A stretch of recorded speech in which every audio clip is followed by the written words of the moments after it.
Hi guys, মেয়ের জন্মদিন উপলক্ষে কী রান্না করেছি সেগুলো আপনাদের সঙ্গে একটু শেয়ার করতেছি।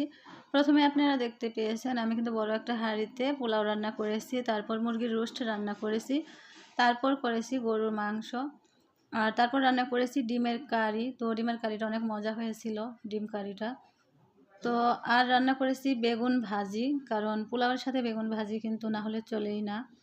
আর এদিকে আমার ছেলে আমাকে একটু হেল্প করার জন্য ফ্রুট কাস্টার্ড বানানোর জন্য ফল কেটে নিচ্ছে, আর আমার হাজব্যান্ড সালাদ কেটে নিচ্ছে। ওরা আমাকে একটু হেল্প করতেছে আর কি। তো দুপুরে খাওয়া দাওয়া শেষ করে ওরা এখন কেক কাটবে, মেয়ের বান্ধবীরা মিলে সবাই মিলে এখন কেক কাটবে আর কি। তো ভিডিওটি আপনাদের কাছে কেমন লাগলো একটু জানাবেন, আর কমেন্ট করবেন, লাইক দিবেন, শেয়ার করে দিবেন ভিডিওটি। আর আমার পেজটা যারা যারা ফলো করেন না একটু ফলো করে দিবেন। তো সবাই ভালো থাকবেন। তো ওরা এখন কেক কাটবে।